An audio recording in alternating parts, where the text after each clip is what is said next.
Hey guys, welcome to my new video. আমি বিশ্বজিৎ আর আপনারা দেখছেন দ্য ফুডি ভিলেজ অফিসিয়াল। আজকে ভিডিওর টপিক হলো হাউ টু মেক মাটন কষা অ্যাট দ্য হোম। চলো তাহলে এবার ভিডিওটা স্টার্ট করা যাক। রান্না করতে যে জিনিসগুলো প্রয়োজন: টমেটো, পেঁয়াজ, আদা, রসুন, জিরে, ধনে আমি এক জায়গায় পেস্ট করে নিয়েছি। আর নিয়েছি কিছুটা কুচানো পেঁয়াজ। 600 গ্রাম মতন মটন আছে।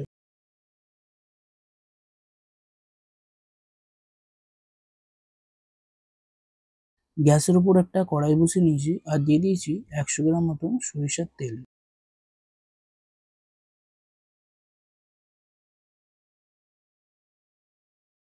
তেলটা গরম হয়ে গেলে দিয়ে দিতে হবে তেজপাতা, দারচিনি, লবঙ্গ, এলাচ।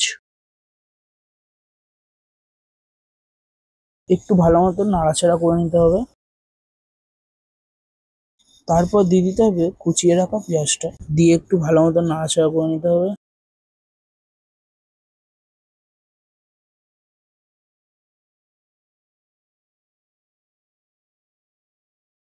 পেঁয়াজটাকে জোরে আছে ভালো করে ভাজতে হবে।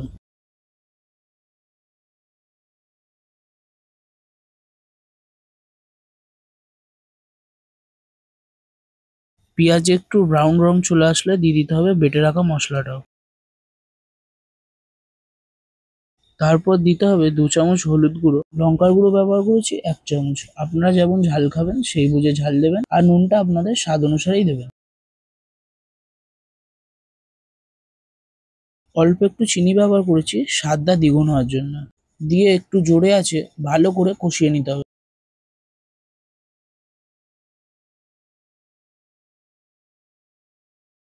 গ্যাসের আঁচটা জোরে রেখে ভালো করে কষিয়ে নিতে হবে।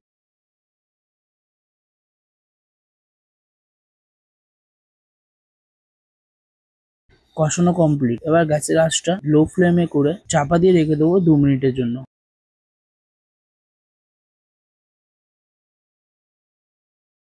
গ্যাসটাকে জোরে আঁচ দিয়ে মশলাটাকে আবারও ভালো মতন কষিয়ে নিতে হবে।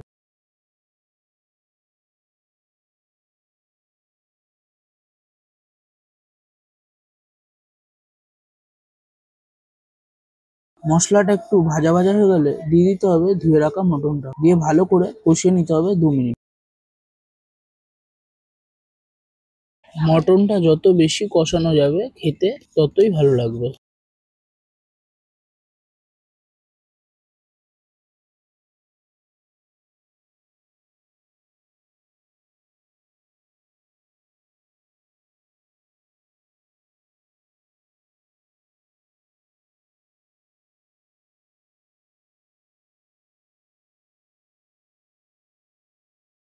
মটন ভালো করে কষানো হয়ে গেলে দিয়ে দিতে হবে উষ্ণ গরম জল। এখানে আমি 3 কাপ মতন জল ইউজ করেছি।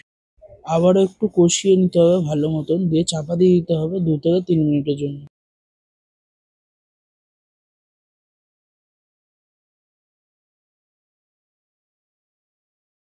ঢাকাটা খুলে আবারও একটু ভালো মতন কষিয়ে নিতে হবে।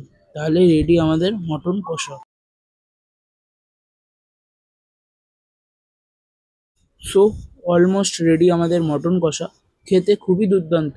যদি তোমরা ঘরে ট্রাই করে দেখতে পারো, আশা করি খেতে খারাপ হবে না। ভিডিওটা যদি তোমাদের দেখে ভালো লেগে থাকে প্লিজ একটা লাইক অ্যান্ড সাবস্ক্রাইব করে দেবেন।